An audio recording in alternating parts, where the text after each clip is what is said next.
Our next presenter is Chris Gentry. Born and raised in Etna, California, Chris has deep roots in Scott Valley. He now lives in Callahan with his wife, Victoria, and their daughter, Eve, and they share a love for traveling and all things outdoors. Chris began his career with the U.S. Forest Service in 2009 as a wildland firefighter, spending 12 years on the fire line before transitioning to the Fuels Department in 2020 on the Salmon Scott River Ranger District. Chris is passionate about improving efficiency on low complexity burns. During last year's SWIFT tour, he demonstrated the innovative propane pack system, which replaces the traditional drip torch in prescribed fire operations. This system reduces firefighter exposure to diesel fumes and lowers fuel costs. Chris's presentation was so compelling that it inspired me to purchase a propane backpack for pile burns on the properties I manage. Please join me in welcoming Chris Gentry.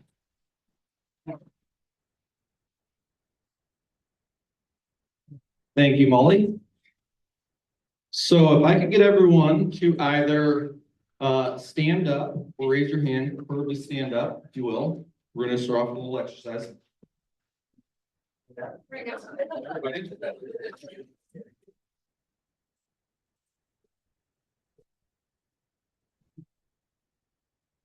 So this is going to be one of those scenarios where if you don't fit the criteria, I ask that you sit down.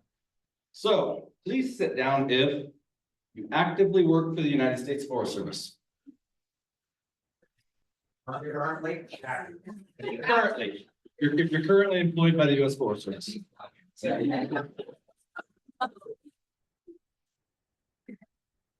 Please stay standing if you have lived in the Scott River watershed for more than 1 year. Please stay standing if you've lived in the Scott River watershed for 10 years plus.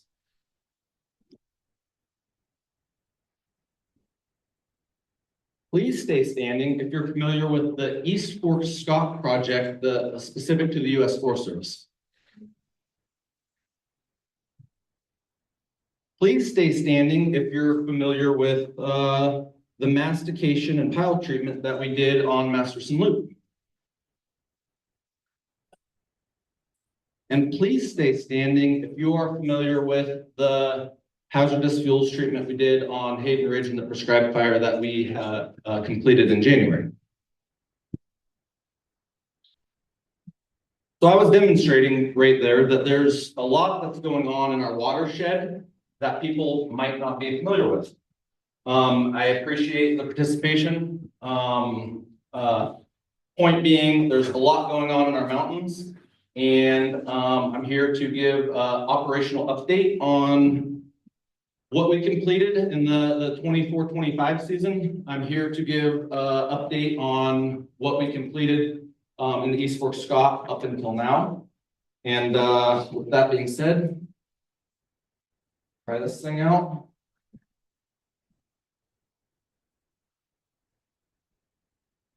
So this is directly out of our NEPA document.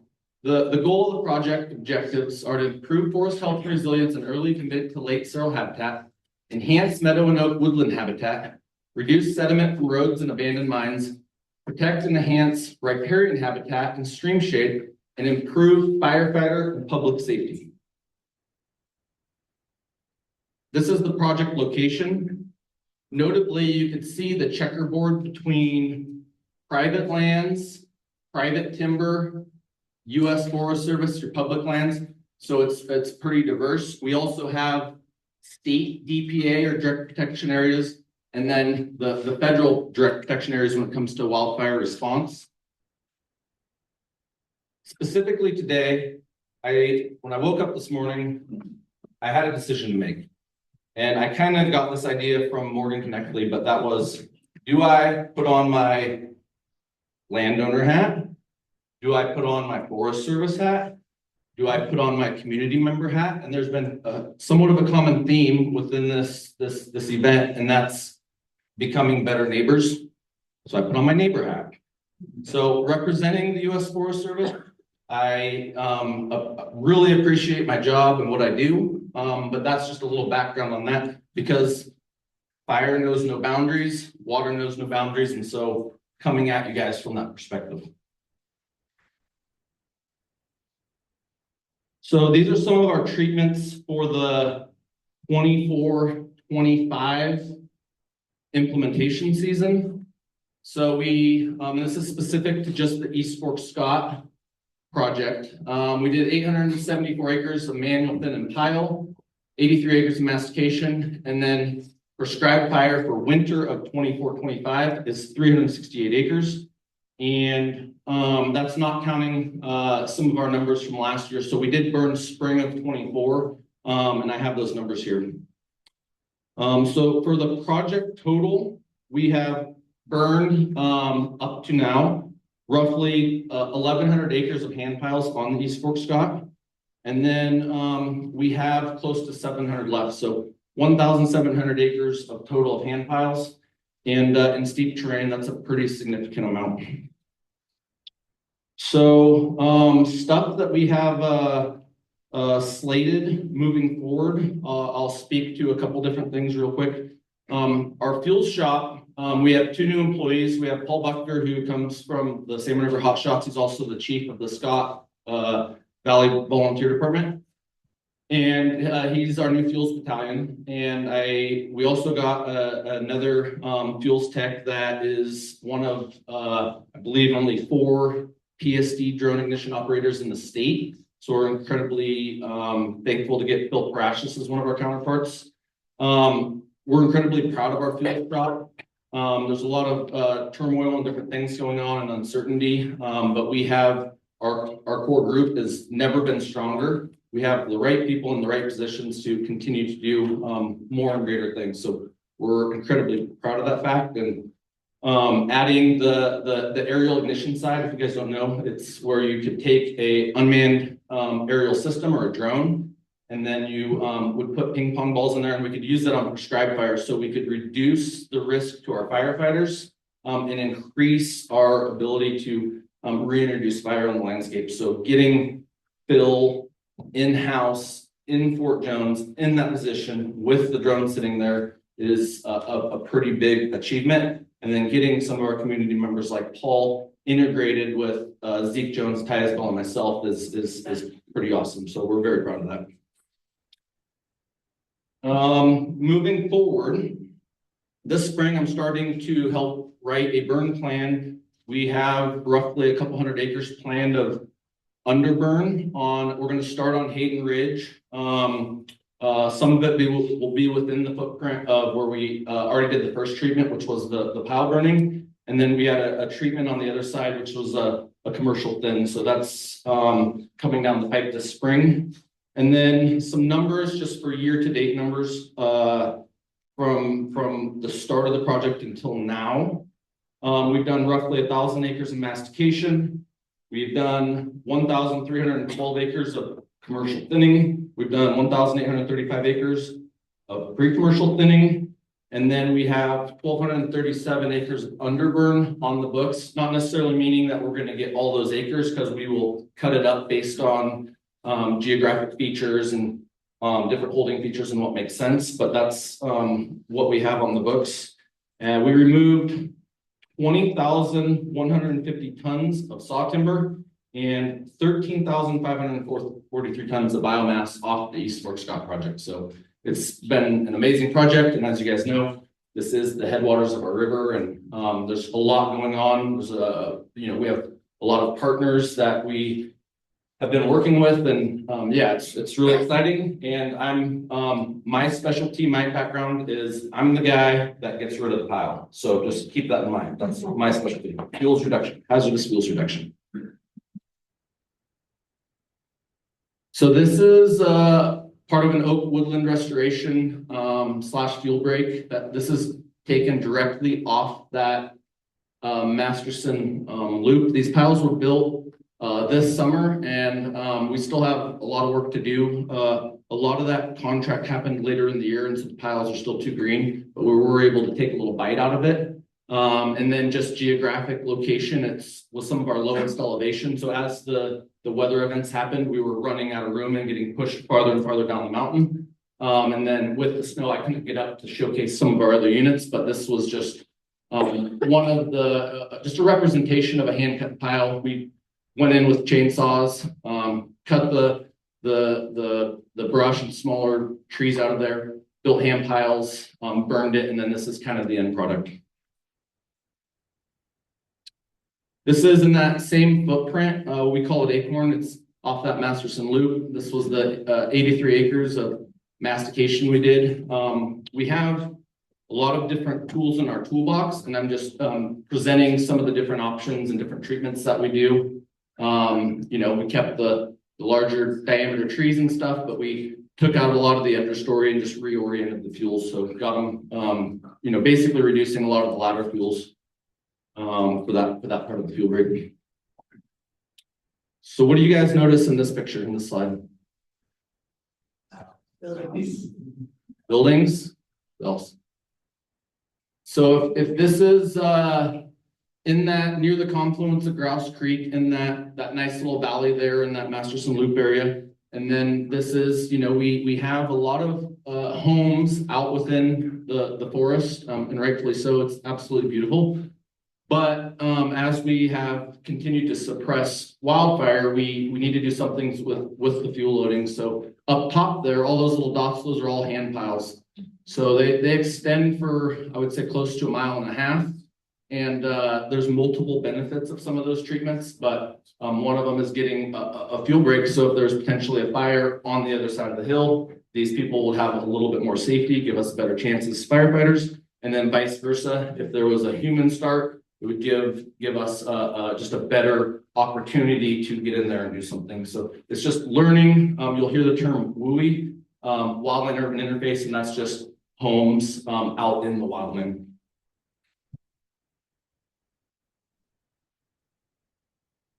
Don't know how to play videos, but these are 2 videos of 2 different burns I did out there.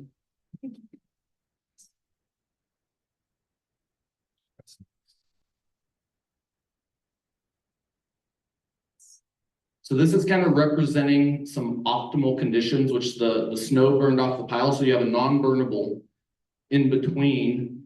That is particularly a pine plantation.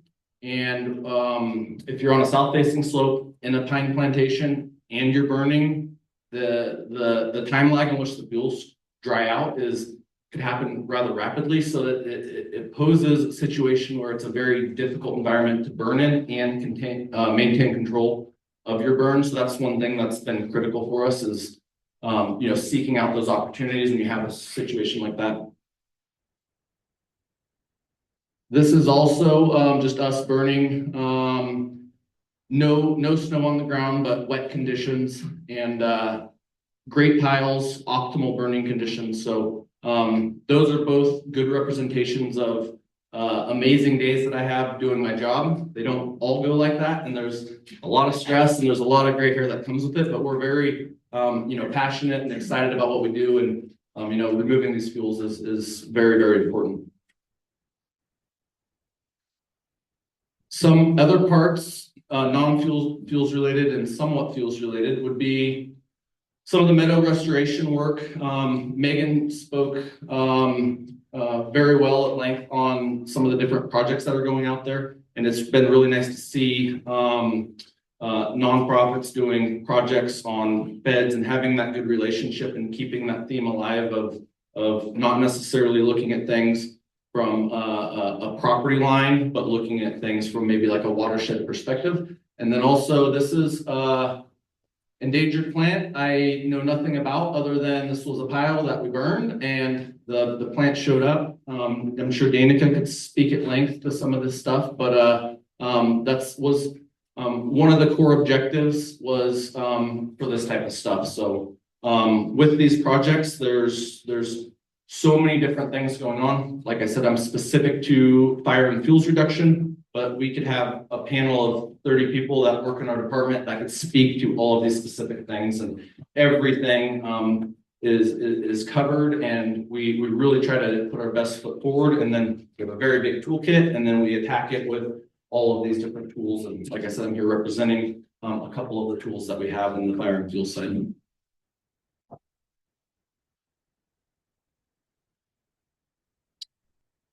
So I just wanted to try to get through that, leave opportunity for questions. I first want to speak really quickly to some of the conversation we had earlier with a lot of our different partners as we're starting to build the different programs within our watershed, and we have different partners that we're onboarding, and there's different people trying new things and identifying that we don't need any more large-scale catastrophic wildfires.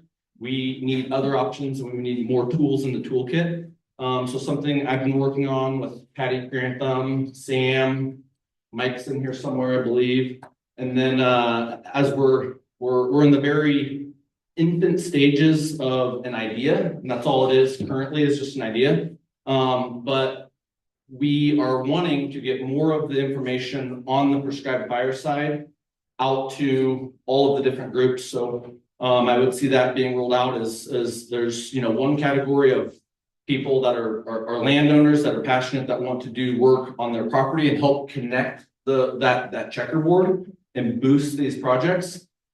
And then we also have a whole nother dynamic, and that is the state CAL FIRE. We have the federal side, U.S. Forest Service.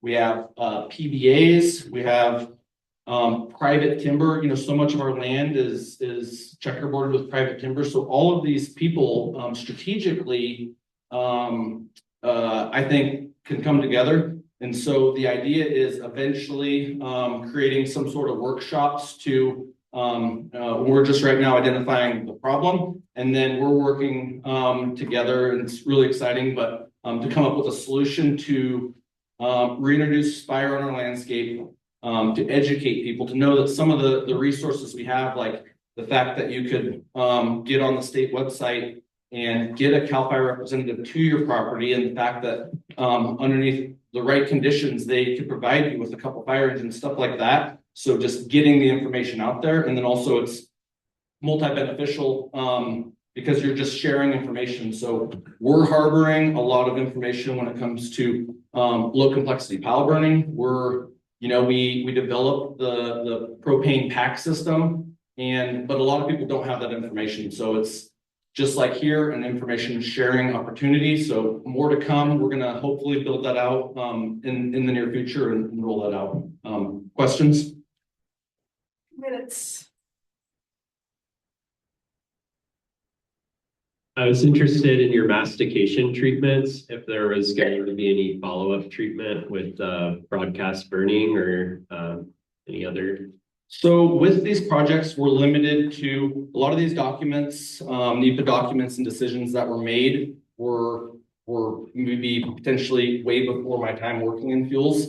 But I brought that up when we were out there burning the piles in Midstat, and it's like, hey, 3 years from now, as this brush starts to grow up, we could do a follow-up treatment with some underburning. But just knowing that there is to every decision you make, you have your first order fire effects that happen, and then your second order. So we just want to make sure we're making the right decision, but we look at that woodland habitat, and we do want to maintain that, and maintenance has been brought up over and over again. We do want to have those follow-up treatments, and it's not just a standalone, we masticate it and we move on, but we also have a really, really large landscape, and we want to do treatments, and a lot of it's coming down the pipe centered around Louis, and that would check a lot of those boxes.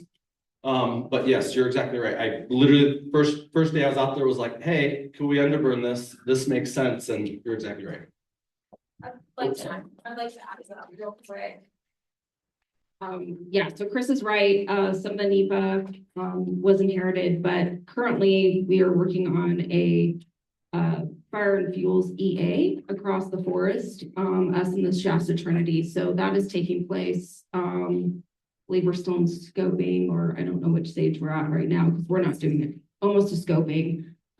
So by having that tool, talk about tools, that will allow us to increase that capacity for prescribed fire across this forest. So that should be out hopefully sometime this year. Right, exactly right. We're just governed by the documents, so we can't just run around. We need the public's input. We work for the public, and so she's exactly right, and that will be an amazing tool to try to start to outpace what's been going on because we've been, we're in that reactive stage and we're trying to get proactive.